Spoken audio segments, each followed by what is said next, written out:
Publicaciones Querigma y Cetegua presentan el libro El Espíritu Santo, dador de vida y poder, escrito por el doctor Rigoberto Gálvez.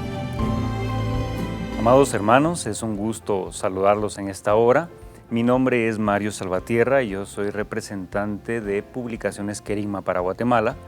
Y en esta ocasión tenemos la oportunidad, gracias al Canal 27, de entrevistar a uno de nuestros más recientes autores, el querido y amado hermano Dr. Rigoberto Gálvez, quien ha escrito un libro muy importante llamado El Espíritu Santo, dador de vida y de poder. Para nosotros como editorial es un privilegio contar con una persona de renombre, con un académico reconocido, pero sobre todo con un amado y santo hermano en el Señor. Doctor Rigoberto Gálvez, es un gusto contar con su presencia en esta entrevista y reiteramos el agradecimiento al Canal 27 por darnos este espacio tan especial. Muchas gracias, mi querido hermano licenciado Mario Salvatierra, por la oportunidad. Me siento privilegiado, honrado de que la editorial Querigma y con usted como su representante en Guatemala, pues hayan decidido entrevistarme como uno de sus autores. Y doy gracias a Dios también al Canal 27 que nos acoge acá. Y a la audiencia, que Dios les bendiga también. Muchas gracias, hermano. Y bueno, yo doy un saludo general en nombre del director Jesús Escudero, el director de Publicaciones Querigma, que bueno, él está a la distancia, ¿no? Pero está representado por mi persona acá. Y bueno, él me comentaba hace un tiempo que ya conocía algo de la trayectoria del hermano Rigoberto Gálvez con uno de los libros, el primer libro que usted sacó. ¿Cuál era el nombre de ese libro, hermano? Teología de la comunicación, un acercamiento bíblico a los medios masivos de comunicación. ¿Ese fue el primer libro que usted lanzó? Sí, fuera de Guatemala, sí, y lo publicó la editorial CLIE hace 23 años. Sí, pues eso es trayectoria, ¿eh? Eso es trayectoria. Sí. Pues nosotros con esa trayectoria que usted tiene estamos muy contentos de que haya decidido publicar con nosotros este libro que yo considero que tiene una importancia y un acercamiento como no se logra conseguir en otros libros acerca de la doctrina del Espíritu Santo o la neumatología, como se le conoce ya en el mundo académico teológico. Y bueno, para empezar este tiempo, yo tengo varias preguntas y una de las primeras preguntas es, ¿qué lo motiva a usted, hermano, qué es lo que le inquieta a usted a escribir este libro sobre el Espíritu Santo? Entre otras cosas me inquietó mucho el hecho de que la doctrina del Espíritu Santo haya sido estudiada de manera muy limitada en la historia de las doctrinas y sobre todo en las teologías sistemáticas. Es interesante que la neumatología es una de las menos tratadas, menos abordadas de parte de los teólogos sistemáticos. Uno puede ver en las teologías sistemáticas que ya comenzaron a escribirse a finales del siglo XVIII, siglo XIX, siglo XX y siglo XXI. Y al revisar prácticamente todas las traducidas al español y algunas en inglés, no tienen un tratado o apartado, quise decir, específico que diga neumatología. Encontré dos excepciones, pero realmente al verlos eran muy cortitos esos apartados y sobre todo un enfoque eminentemente bíblico, no de una perspectiva sistemática, histórica y demás. Me impresionó también el hecho, y eso me inquietó a escribir porque encontré en que prácticamente todas las teologías sistemáticas no tienen ese apartado que mencionaba y cuando hablan acerca del Espíritu Santo, una teología sistemática de 1200 páginas, 1500 páginas, 2000 páginas, abordan 5 páginas, 10 páginas, 20 páginas, 25 páginas a lo sumo. Y los eruditos que han escrito de estas teologías sistemáticas lo abordan generalmente dentro de la trinitología. Ni siquiera como un apartado, sino que lo abordan dentro de la Trinidad. Me impresionó mucho que una de las teologías sistemáticas que todos los estudiantes de teología de las últimas décadas hemos tenido que leer, estudiar por lo menos en parte, no solo no tiene el apartado de neumatología, sino que la Trinidad tiene solo 10 páginas. Y dentro de las 10 páginas, 2 páginas le dedica al Espíritu Santo. Y eso realmente me impactó mucho.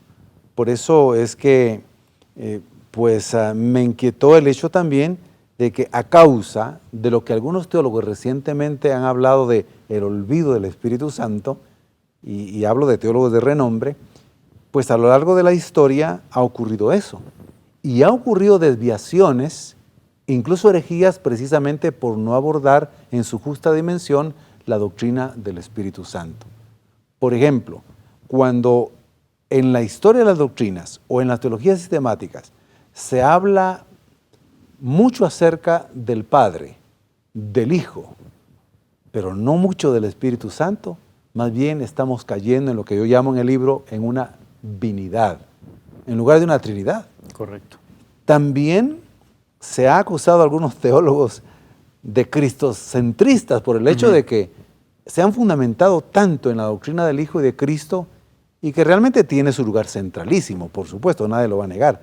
Pero cuando se ocupa demasiado y no se ocupa tanto de la doctrina de Dios Creador, ni de Dios Santificador, Dios Espíritu Santo, entonces se cae en un cristocentrismo. Correcto. Tenemos que ser cristocéntricos, Sí.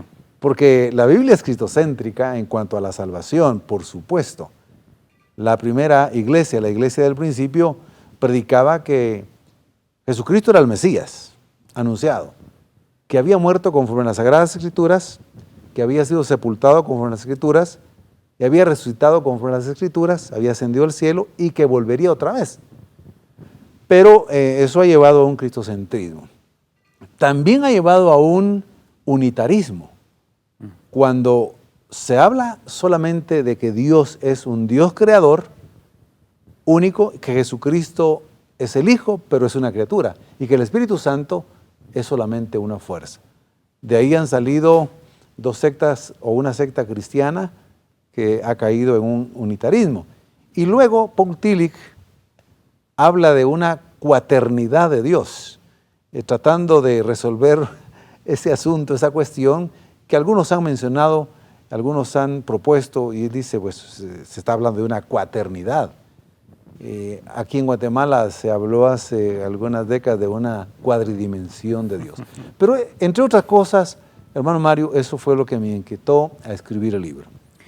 Con justa razón, cuando nosotros vemos, por ejemplo, algunos tratados, pongámonos del lado de la Iglesia Católica, por ejemplo, sin nada que acusarles, pero cuando miramos algunos tratados, como por ejemplo esta magna obra de Mysterium Salutis, que nace como una propuesta a partir del Concilio Vaticano II, el Mysterium Salutis dedica un tomo completo, que es el 3er volumen del Mysterium Salutis, a la doctrina de Cristo, pero no hay un volumen completo o un apartado sinceramente amplio sobre la doctrina del Espíritu Santo. Por ejemplo, lo coloca dentro de la doctrina trinitaria. Exactamente. Esa es una de las cuestiones. Otra de las teologías sistemáticas ya del lado protestante, que es una de las más espesas, por así decirlo, que es la de Pannenberg, por ejemplo. No recuerdo si es el primer volumen, toca el área del Espíritu Santo, quizá amplía un poquito, son como 80 páginas más o menos, pero la doctrina, bueno, la sistemática de Pannenberg en realidad es espesa. Una carga son 3 tomos muy bien densos. Son densos, ¿verdad? Pero en realidad sí hace falta, como usted mencionaba, esta cuestión de unificar en un libro estas cuestiones importantes sobre la doctrina del Espíritu Santo. Jürgen Moltmann, por ejemplo, que usted lo menciona bastante en su libro, Jürgen Moltmann trata de hacer esto, pero lo hace en 4 libros diferentes.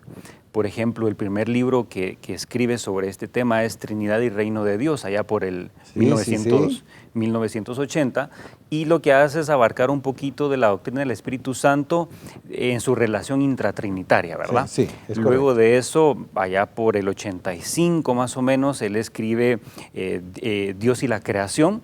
Y entonces ahí se enfoca en la doctrina del Espíritu Santo como este poder creador, ¿no? Este poder en acción. Luego de eso, ya más o menos por el 89, escribe El Camino de Jesucristo. Y él dice Una que cristología. esta cristología que es muy utilizada y que es muy, muy buena, él dice que se tiene que entender a esta doctrina del Espíritu Santo, a esta cristología del Espíritu, le llama él, para entender bien la cristología de Logos. Y por último, más o menos allá por el 98, él escribe ya este Espíritu de Vida, que ya es un apartado un poquito más enfocado al Espíritu Santo, pero se queda un poquito más sobre el área experiencial y de vida, ¿no? Sí. De la presencia del Espíritu Santo en la vida de un creyente. Pero no abarca un área un poquito más sistemática, teológica, bíblica, exegética, y no la actualiza como lo hace su libro hacia puntos muy importantes como lo es la escatología, por ejemplo, y como lo es también... La escatología y la relación con la neumatología. Exactamente, y este punto de entender los movimientos actuales como el pentecostalismo y la importancia que le ha dado al Espíritu Santo. Por lo tanto, yo creo que su libro es un manual, por así decirlo, es un libro muy completo que aborda todas las áreas y que me parece a mí que es sumamente importante para nuestros días y estamos muy agradecidos por este libro que usted ha escrito. Tocando un poco esta cuestión de la importancia, ¿qué propósito tiene esto de escribir el libro? ¿Cómo usted se encuentra con el decir yo voy a escribir el libro? ¿Cuál es la inquietud que nace en usted? Sí.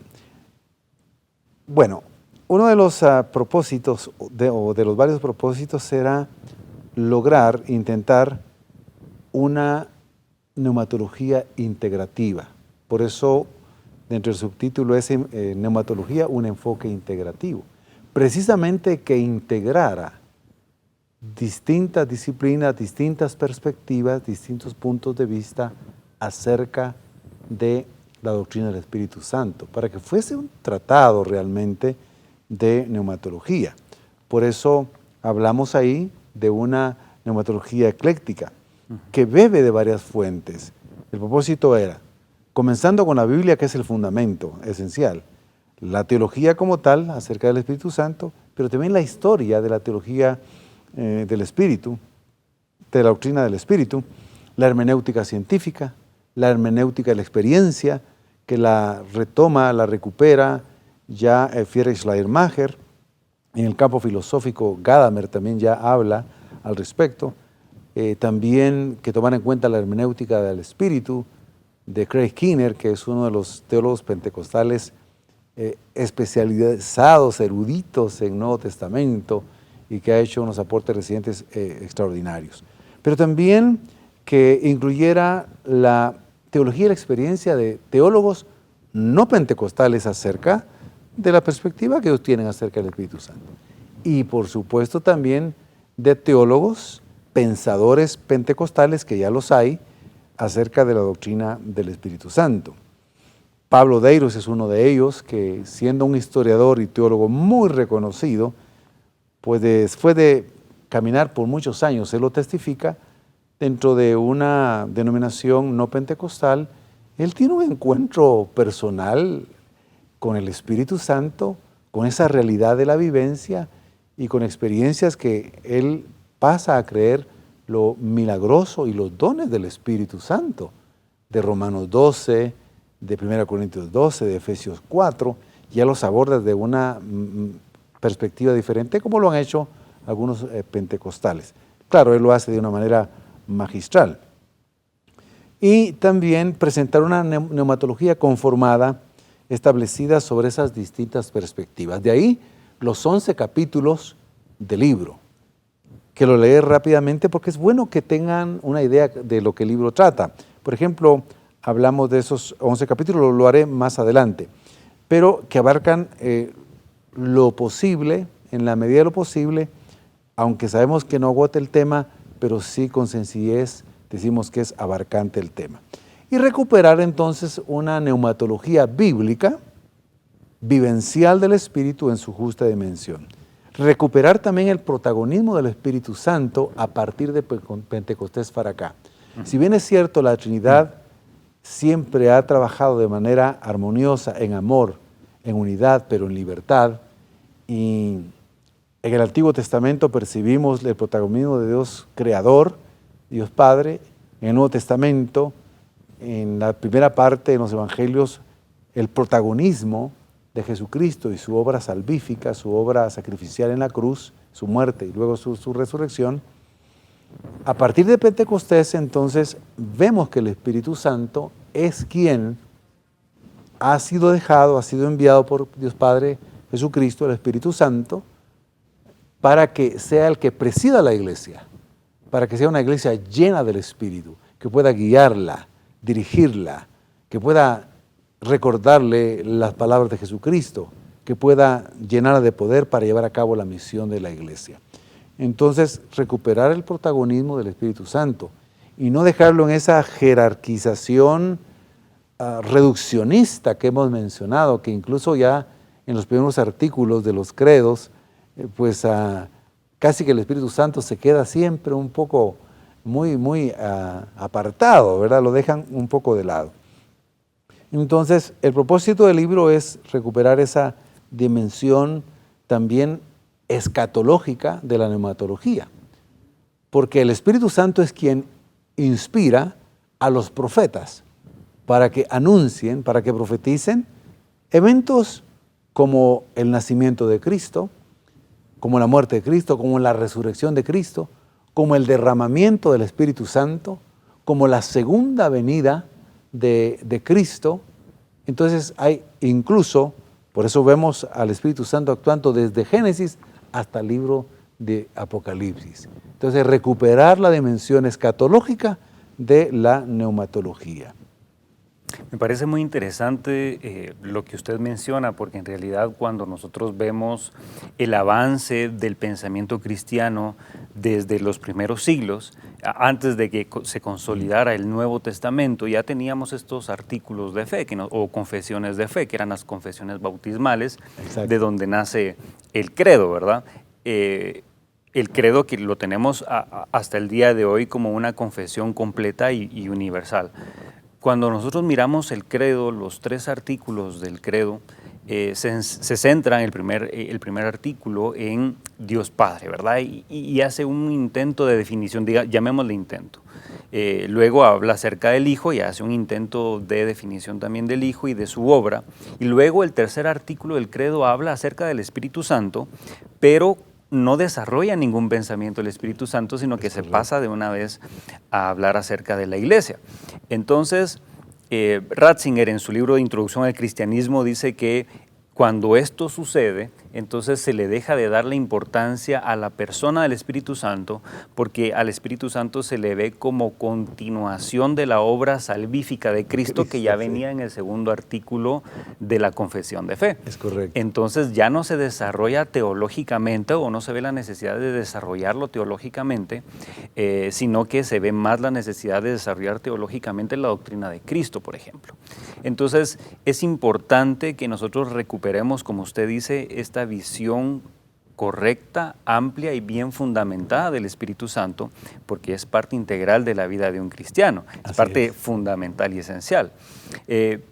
Pasando un poquito a lo que usted estaba mencionando hace un momento, que usted mencionó algo sobre el índice, yo no sé si usted nos podría hablar o mencionar algunas de las partes de las que se conforma el libro. Yo creo que aquí lo tenemos a la mano, y aquí está el libro, que tiene una hermosa portada. Me gustó mucho. Unas recomendaciones, y el libro consta de 11 capítulos. Yo no sé si usted nos podría hablar de las partes en las que conforma el libro. Sí. Las características del libro es interesante. A mí me bendijo al verlo ya terminado y muy emocionado al verlo ya impreso y publicado. El libro tiene más de 106,000 palabras. Eso significa cerca de 300 páginas este libro. Además, con los 11 capítulos que mencionaba, el capítulo número 1 es ¿qué es la neumatología o naturaleza de la teología? Perspectiva histórica de la neumatología, el Espíritu Santo y las interpretaciones confesionales. Este es un capítulo que vale la pena, me gustó mucho también, y al prologuista le gustó mucho las distintas perspectivas de todas las confesiones, incluyendo las pentecostales. Luego el capítulo 4, Panorama Bíblico del Espíritu Santo. El número 5, Panorama Teológico del Espíritu Santo. El número 6, Bautismo, Dones y Fruto del Espíritu Santo. Ahí colocamos los diversos enfoques, lo más claro posibles. La comunión del Espíritu Santo. Luego el número 9, la vivencia del Espíritu Santo, la perspectiva del Espíritu Santo en las iglesias pentecostales y neopentecostales, con sus aciertos, desaciertos y desafíos. Y luego el número 11, correlación entre la reumatología y la escatología. Y todos los capítulos tienen 7 subtemas. Una de las características de este libro que a mí en lo particular me edificó mucho y me bendijo mucho fue el hecho de que aceptara escribir el prólogo el erudito, el reverendo Tellería Larrañaga. Es un biblista, es un teólogo que ha escrito cerca de 30 obras especializadas. Pues él es delegado de la educación teológica de la Iglesia Española Reformada Episcopal de la Comunión Anglicana en el Reino de Valencia, España. Y también una de las características del libro, que en este caso pues se escribieron 5 endosos. Al final la editorial pues escogió algunos, pero se escribieron 5 endosos.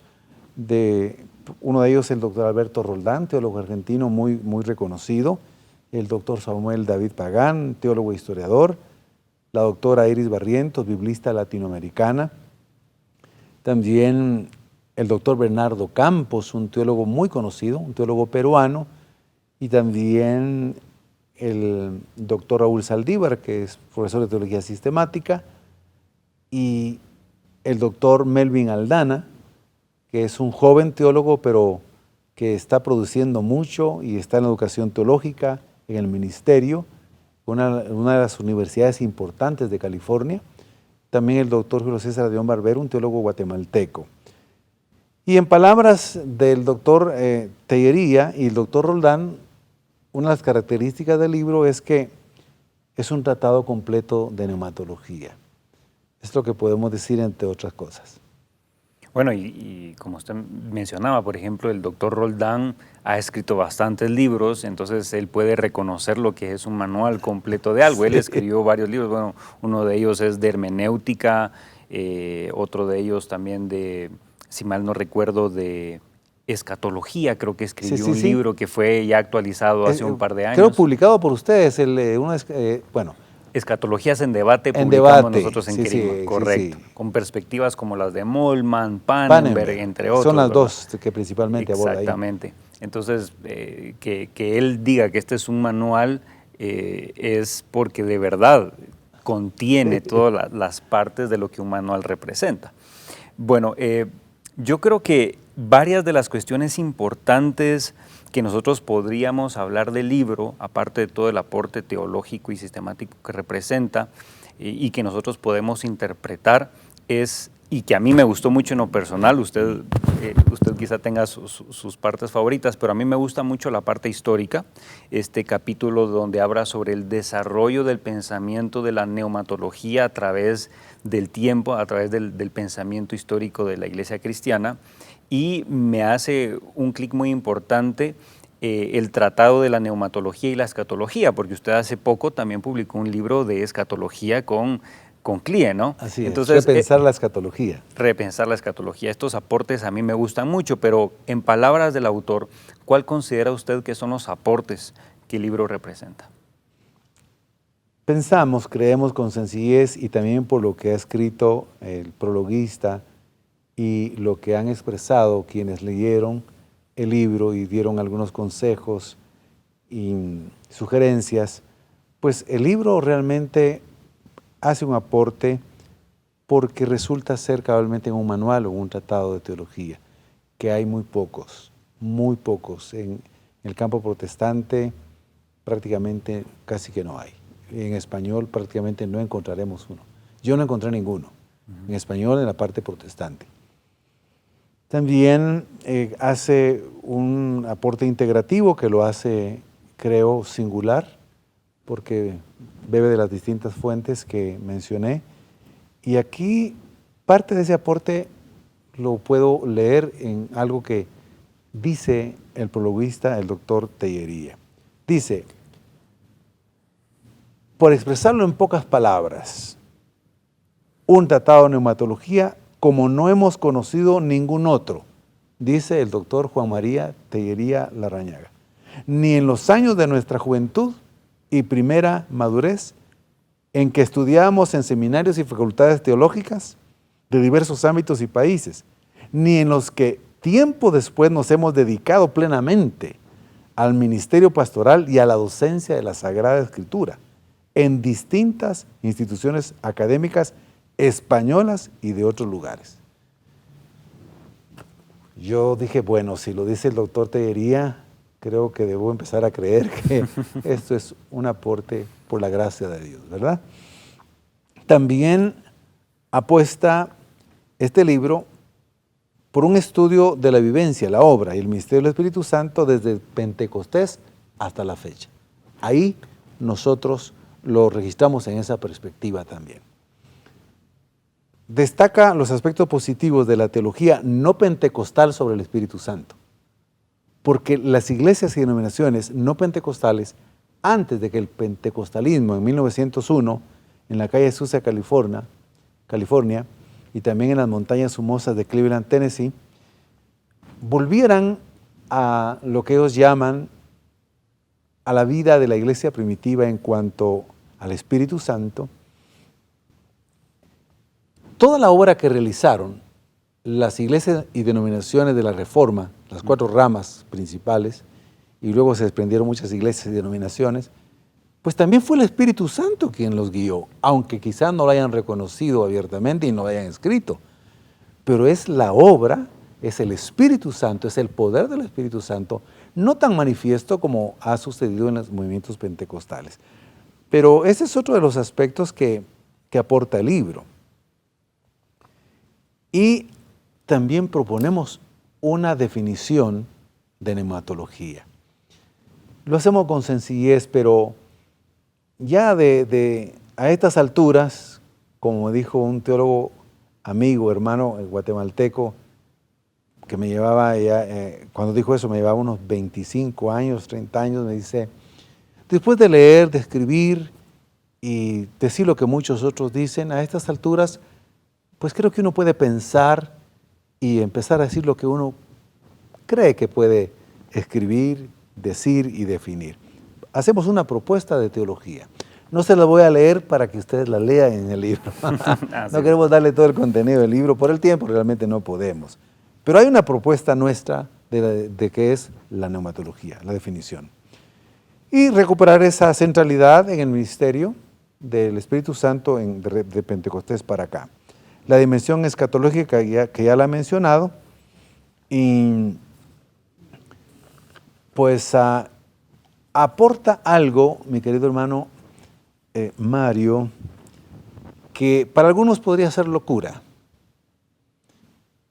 Nadie es profeta en su propia tierra. Y van a decir, bueno, esta propuesta, pues, pero no sale solo porque se me ocurrió.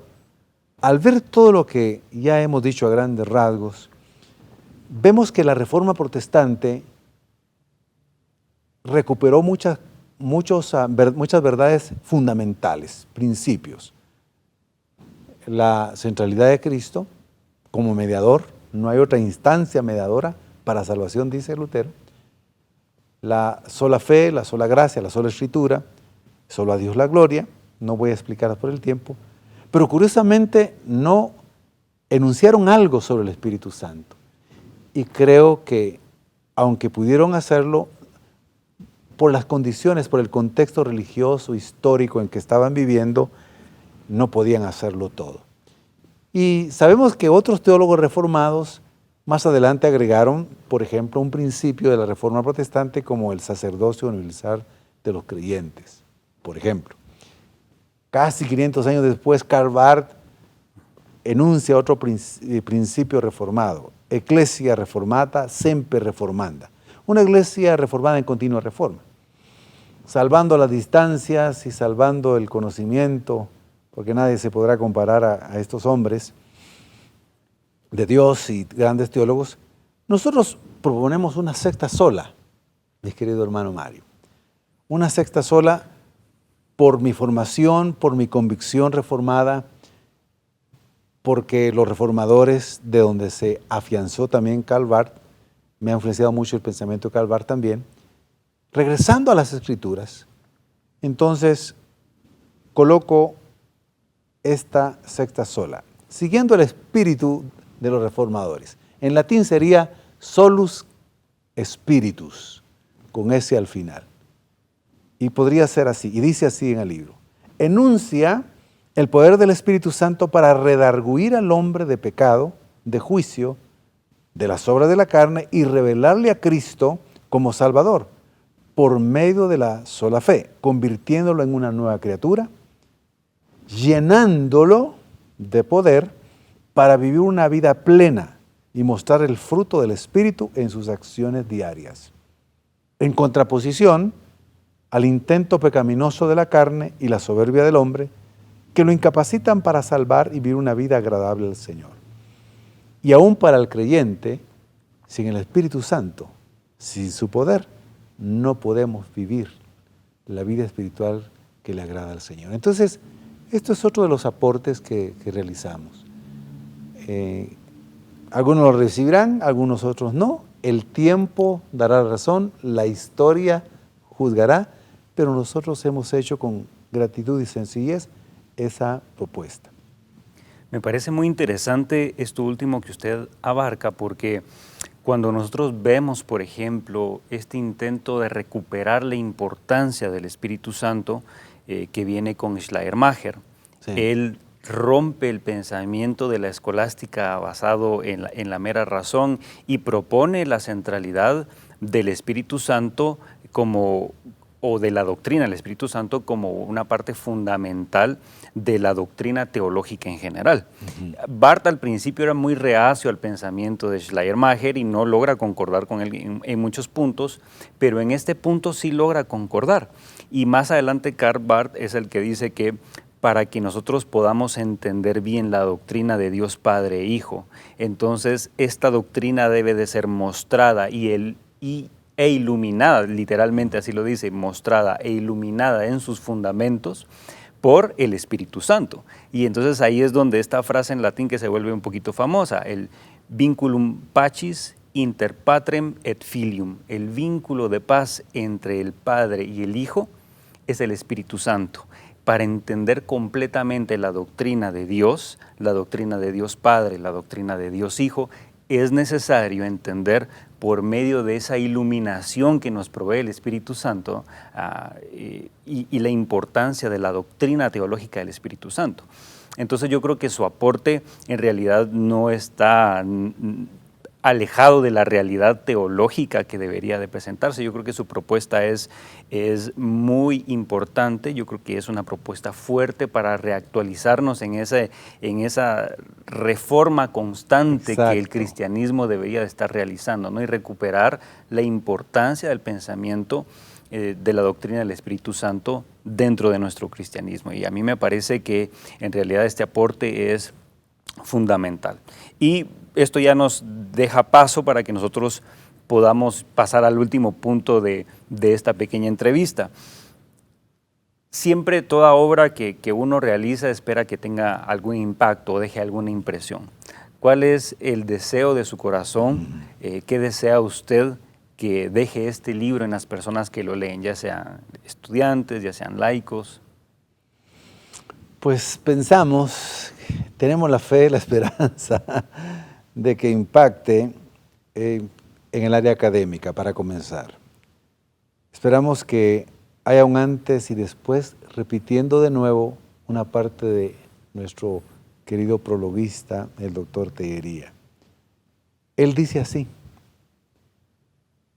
nuestra más acendrada y rendida admiración por una obra de envergadura que, sin dudarlo ni un momento, nos atrevemos a pronosticar, creará un antes y un después. Será un hito de referencia obligada en los estudios neumatológicos en el mundo evangélico de habla hispana. Me impresionaron también esas palabras, porque sé que él no es por prodigar ni por simpatía, como él mismo lo dice en el prólogo, sino reconociendo el contenido del libro. Que tenga ese impacto en la parte académica.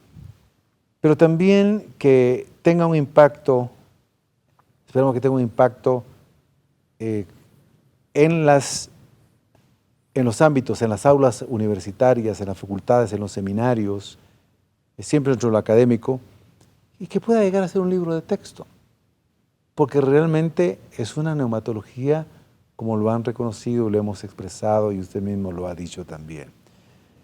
Pero lejos de la parte académica, creo que el libro tendrá un impacto también en la vida personal de cada creyente, cada lector, que pueda leerlo de manera reposada.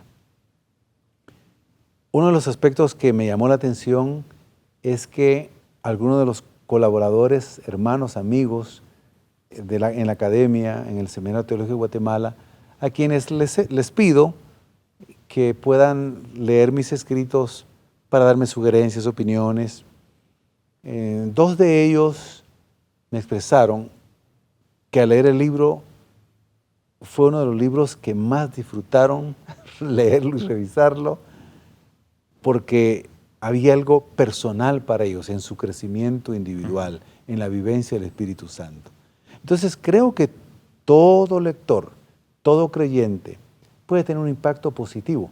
De hecho, yo puedo decir también con seguridad que este es el libro que más he disfrutado escribirlo.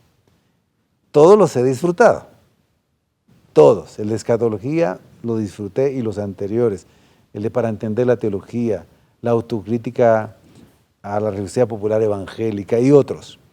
Pero yo me sentí tan fluido, tan motivado, que yo no pude parar en la lectura, en la redacción. Fue algo emocionante. Es uno de los que más he disfrutado. Por eso creo que tendrá un impacto en el lector. Y es más, también lo dice el doctor Tellería, que es un libro fácil de leer y de entenderlo. No tiene un lenguaje complicado. Así que creo que este será un impacto también. Lo será también en la congregación, en los líderes, en los pastores, para que pueda llevarse a cabo mejor la misión de la iglesia. Porque parte de la misión del Espíritu Santo es llenar a hombres y mujeres con talentos, con dones sobre todo. Eso lo dice Romanos 12, 1 Corintios 12, Efesios 4, y también Pedro lo dice en 1 de Pedro capítulo 4, que realmente el Espíritu Santo llena para edificar la iglesia, para construir la iglesia, para reorientar la iglesia, para que la iglesia sea edificada en amor, en unidad, para que pueda llegarse a la unidad de la fe, a la unidad del amor y también crecer a la estatura del varón perfecto. Creo que tendrá un impacto también en la iglesia, en la misión de la iglesia. Hay que reconocer que los movimientos pentecostales y neopentecostales han llevado a cabo la misión de la iglesia, que es predicar el evangelio a toda criatura, hacer discípulos de todas las naciones, enseñar los mandamientos que Cristo les dio, ser testigos hasta lo último de la tierra, y ellos lo han estado haciendo, hay que reconocerlo. Tienen casi 2 siglos, y los neopentecostales tienen un poco menos, realmente del año 1950-60 para acá, pero hay que reconocer que han llegado prácticamente al mundo entero, a los distintos continentes. Así es. Entonces, el Espíritu, y eso lo reconocen que es por el bautismo en el Espíritu Santo, la llenura, el poder del Espíritu que los inviste, les da ese poder, esa valentía. Y yo recuerdo realmente esos aspectos en la iglesia primitiva.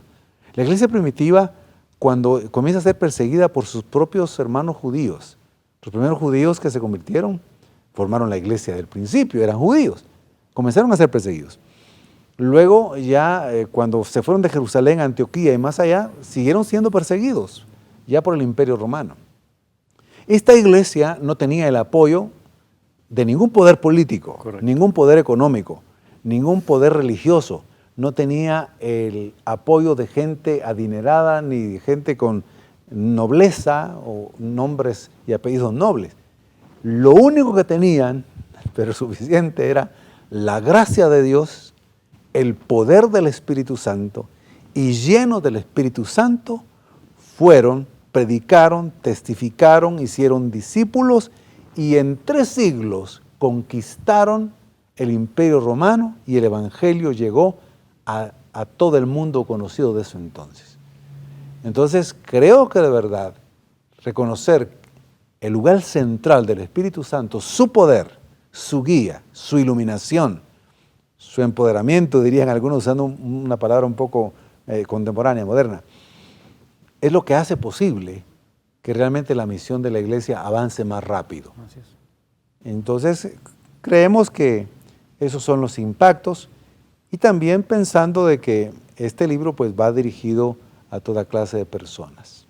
Excelente, muchas gracias por darnos esa apreciación de la obra que viene desde el autor, ¿no? Yo creo que debemos recuperar esta perspectiva correcta, profunda del Espíritu Santo en la vida de un cristiano. Usted mencionó la iglesia primitiva, por ejemplo tenemos a Ignacio que hablaba sobre la importancia del Espíritu Santo para la vida de un creyente. En su libro también menciona, y esto me gusta mucho, a Clemente, hablando sobre la importancia de 1 Corintios 12, de los dones que se mencionan en 1 Corintios 12, para la perfección cristiana, ¿no? Para la perfección de la vida cristiana. Y esto es algo que a nosotros no se nos tiene que olvidar.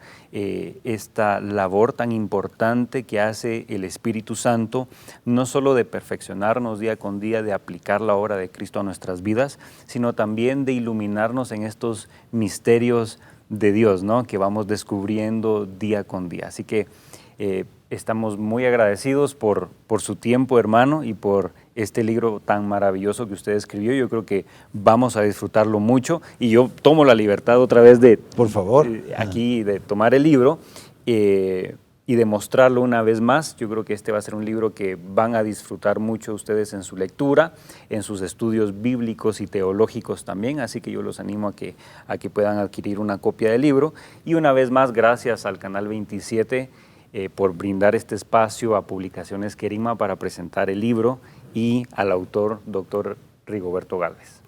Muchas gracias, hermano Mario. La verdad que he disfrutado mucho este tiempo y si usted me permitiera quizá agregar un poquitito algo respecto de lo último que usted decía, de cómo mencionó a algunos padres de la iglesia, algunos teólogos, que sí creían todavía en los dones del Espíritu Santo. Cabalmente hay un capítulo histórico dedicado a la investigación de los padres de la iglesia y teólogos medievales, prerreformadores también, de los que siguieron la línea cesacionista, es decir, los dones, el bautismo con el Espíritu Santo, los milagros, fueron únicamente para el tiempo de la iglesia primitiva, porque era necesario que esa iglesia se fundamentara con los milagros y las señales y los dones. Y también hasta que el canon fuese cerrado. Y ahí citamos a cada uno de esos teólogos, comenzando con San Agustín, con Crisóstomo y otros por nombre propio y lo que creyeron. Pero también mencionamos a lo largo de la historia aquellos hombres de Dios, teólogos, pastores, padres de la iglesia, que sí siguieron creyendo que los dones estaban vigentes y los milagros estaban vigentes y las señales estaban vigentes. Así que el lector tendrá al final sacar sus propias conclusiones, Sí.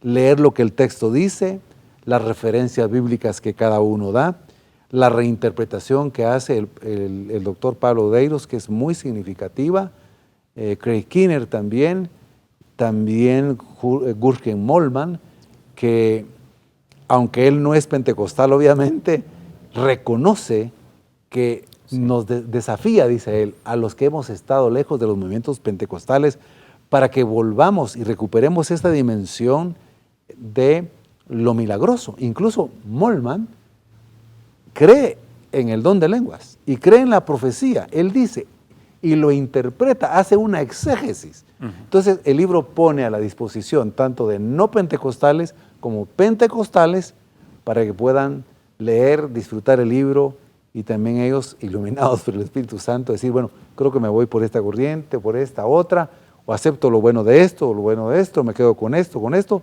porque eso es el enfoque integrativo. Todos han aportado y de todos podemos aprender. Y yo pues también quiero agradecerle muchísimo, después de expresar esto, a la editorial Querigma, a su director, a usted como representante aquí en Guatemala, porque tuvieron a bien publicarlo sin mucho pensarlo. Pero claro, vieron el libro, por supuesto, claro. Lo leyeron, lo revisaron, pero me sentí muy contento que en un corto tiempo decidieran publicarlo. Me gustó mucho el libro, me gustó el formato, la portada, el color del papel, así que estoy muy emocionado y gracias por también tener a bien el querer entrevistarme hoy y gracias al Canal 27 que nos da esta oportunidad. Así es. Muchas gracias por su tiempo, queridos hermanos, y estamos siempre en sintonía, viendo qué más podemos hablar del libro, porque yo creo que se podrían hablar quizá algunos otros aspectos del libro, algunos otros desarrollos, de enfocarnos en algún punto que usted crea. En algún capítulo, por ejemplo, en un capítulo escatológico, en el capítulo histórico, en cualquiera de los 11, o sea, sería fascinante y Dios mediante, gracias por su disposición y de mi parte también con mucho gusto. Y sé que el Canal 27, porque formamos parte también como parte del Consejo Consultivo del Canal 27, es parte de la visión del Canal 27, abrir la puerta a todos los ministerios de Guatemala. Es el canal de Guatemala y aquí han venido distintos ministerios, distintos también enfoques aquí son bien recibidos. Así que gracias, hermano Mario, que Dios lo bendiga. Muchas gracias. Salúdeme de mi parte, por favor, al doctor Escudero y a todo el equipo de Querigma. Muchas gracias. Y hermanos, muchas gracias por su tiempo y los dejamos a que sigan sintonizando el Canal 27. Que Dios les bendiga y adquieran el libro.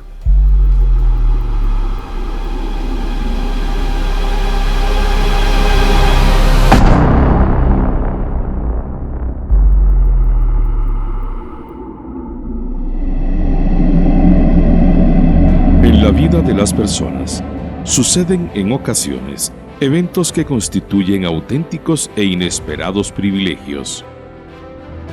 Regalos del cielo inmerecidos que han de impulsarnos a dar gracias por la enorme riqueza que conllevan y el bien que nos hacen. En nuestro caso concreto, y lejos de cualquier pretensión retórica, un suceso de estas características tuvo lugar hace unos pocos meses de este año de gracia 2023, cuando un buen día el doctor Rigoberto M. Gálvez, prolífico y renombrado académico y erudito, autor de señaladas y bien conocidas publicaciones en medios evangélicos hispanohablantes, tanto en nuestro país como en el continente hermano, se dirigió a nosotros de manera espontánea, natural y simpática, con la por demás sorprendente petición de prologarle un libro, así como si fuera de lo más habitual del mundo.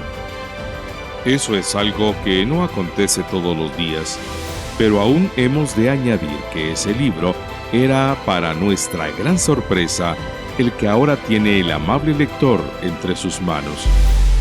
Por expresarlo en pocas palabras, un tratado de neumatología como no hemos conocido ningún otro, ni en los años de nuestra juventud y primera madurez en que estudiábamos en seminarios y facultades teológicas de diversos ámbitos y países, ni en los que, tiempo después, nos hemos dedicado plenamente al ministerio pastoral y a la docencia de la Sagrada Teología en distintas instituciones académicas, españolas y de otros lugares.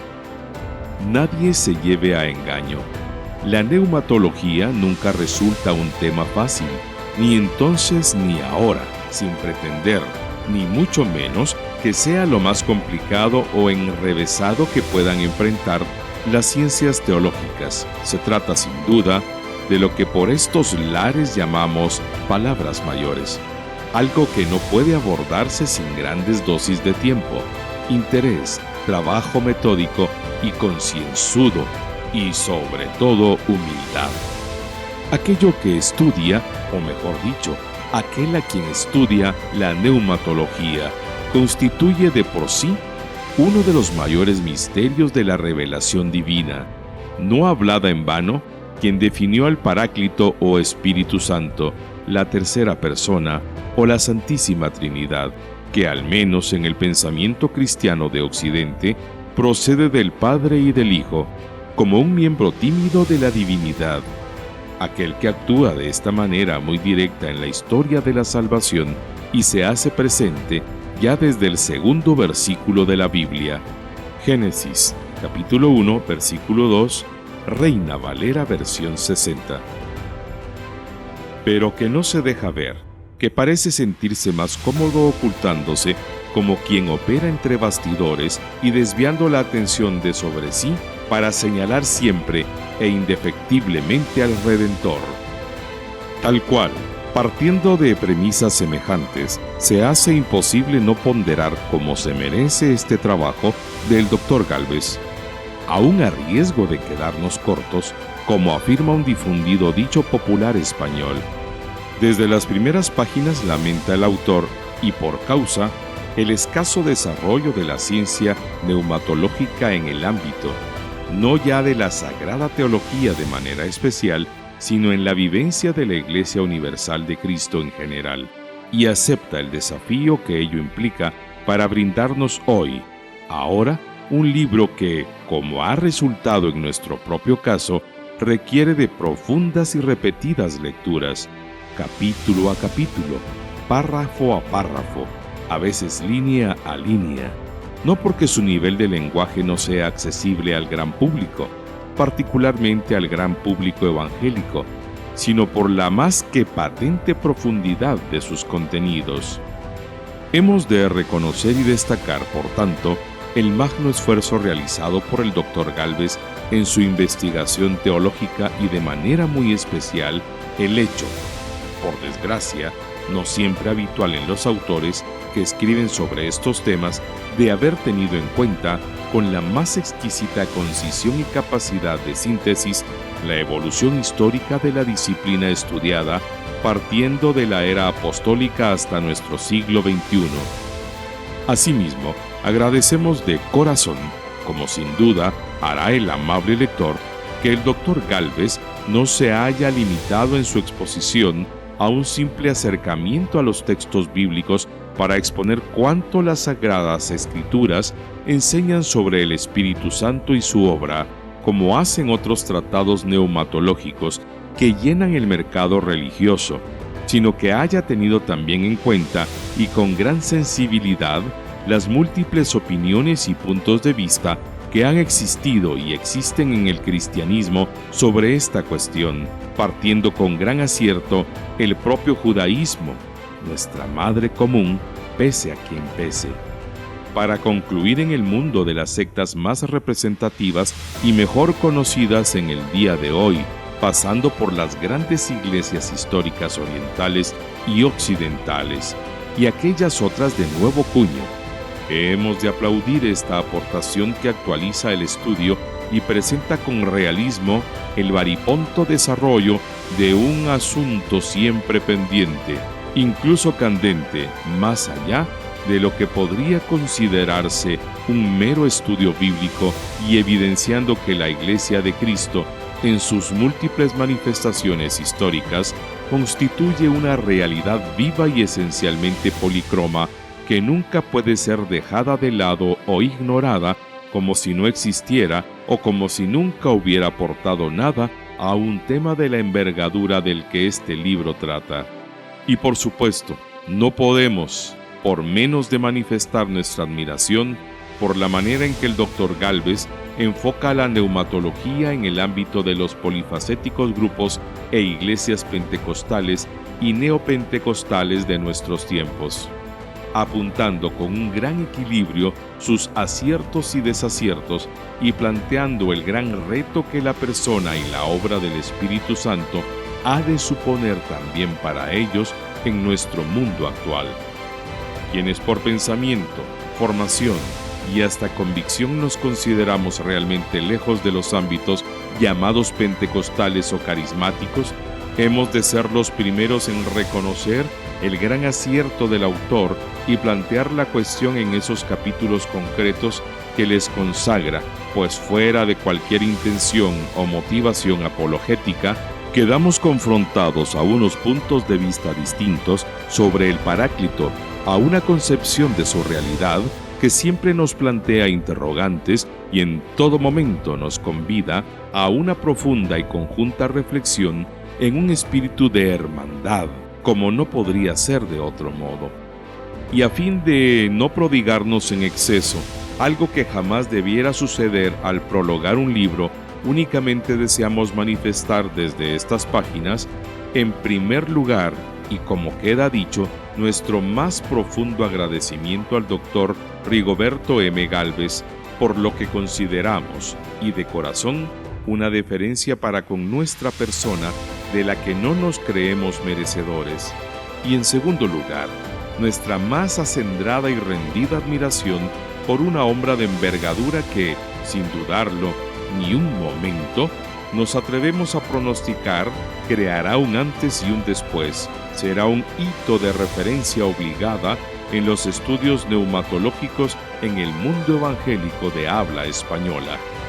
El amable lector tiene, por tanto, entre sus manos, un libro que, rebasando los límites estrictamente académicos, se dirige a todos aquellos que, ya sean seminaristas o estudiantes de la Sagrada Teología, ya pastores y servidores eclesiásticos que ejercen los sagrados ministerios, ya creyentes de a pie, se sientan concernidos, atraídos, interesados y por encima de todo, movidos por la persona y la obra del Espíritu Santo.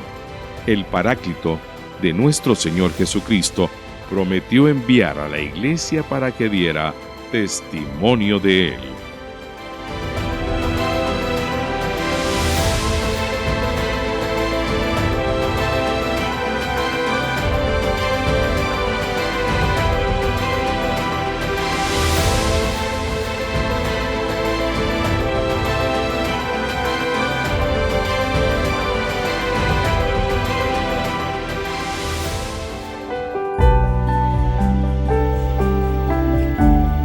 Agradecemos su amable atención.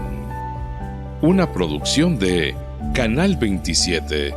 Predicamos la verdad.